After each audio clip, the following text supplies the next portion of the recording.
Well, based on your remarks in the meeting, tell me, what are Canada's big city mayors going to do about this notwithstanding clause issue in Ontario? Canada's big city mayors have come together to really decry what is an assault on the voting rights of citizens who are trying to vote in a municipal election.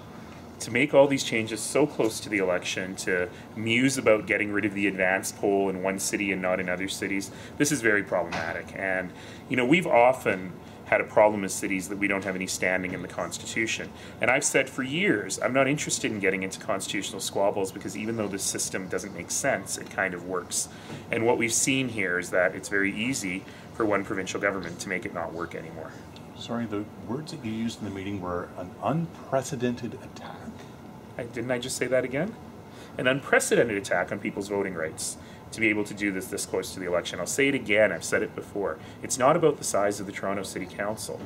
The province has the right to make that decision, and many people would say that's the right decision. It's about messing up an election while the election is underway. And I think all Canadians, regardless of their partisan stripe, should be very concerned about that.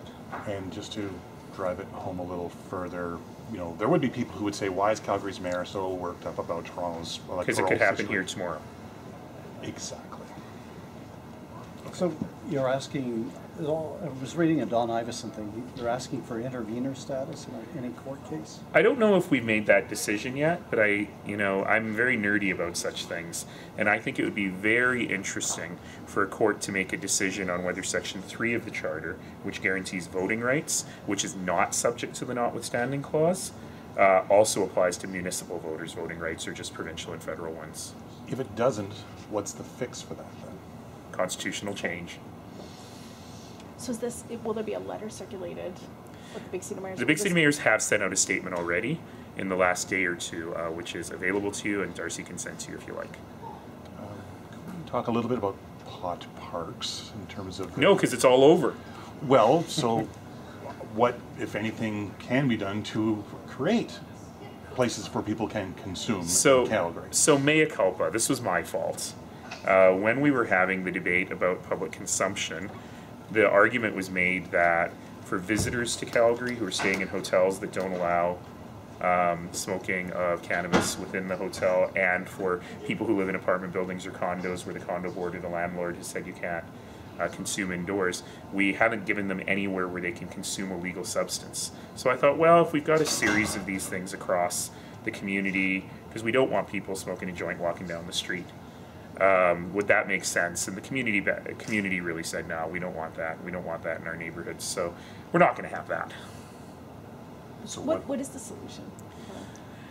The solution is people are resilient and they will figure it out. And if they want to figure out where they can consume a legal product, just like now, you can't drink a beer walking down the street or in a public park. You find a place where you can, and people will. But there's bars. So does there need to be something like that? Maybe when we get edibles in place, there may be cannabis lounges. I think the provincial government is very concerned about the health of the workers in those lounges and secondhand smoke. So I doubt we'll have cannabis lounges where you can smoke, but there will, because you can't smoke indoors anyway. But there will probably be cannabis lounges where you can consume edibles at some point when that becomes legal. Does the city take a position then in terms of making a representation of the province, hey, you need to do something for legal consumption, or just stay out of it? We'll get there, and I've made that representation in the past. I'm not that worried about it for October 17th. We've got bigger fish to fry. Isn't it surprising, though, that you would hope that there's a cost-sharing agreement that they've signed by October 13th, so what difference does it make what the voter turnout is on November 13th? I have learned that far be it for me to try and determine the provincial government's logic on making its decisions. That said, they've been very supportive of this in the past. The plebiscite was their requirement, and I suspect that, like most members of City Council, they will pledge to abide by the results of the plebiscite. So from your vantage point, does turnout matter at all? Whatever I want everybody to vote. Turnout always matters, and I'm always excited to have people vote. But in terms of the result, whether it's 20% turnout or 52%, the result is the result. There's a premier in Ontario right now who says he got 40% of the vote, and turnout was not particularly high.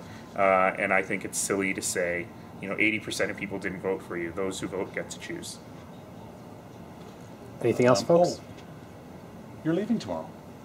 On a jet plane. Where are you going? What are you doing? I'm going to China. my first mission to China in some time. I'll be spending a day in Beijing meeting with potential Chinese investors in Canadian, well, specifically in Calgary industries. We're also taking a few folks from Calgary to the World Economic Forum. You know, they meet in Davos in the winter and they meet in China in September. And so it'll be an opportunity for those Calgary organizations to meet with some folks, and I'll be sitting on a few panels, making some speeches about urban issues and spending some time with Chinese mayors as well. Are some of these prospective businesses, are you helping to hopefully close some deals, or are you just showing the flag? It's a bit of open and a bit of close. I suspect there's one that we'll be able to close, but we'll see. Can you tell us about a sector, at least? High tech. And this is a CED paid trip? Part of it's me, part of it's CED. I was invited to the World Economic Forum, which is always a great opportunity to meet with international investors and businesses. And then we tacked a little bit of a CED mission on either end.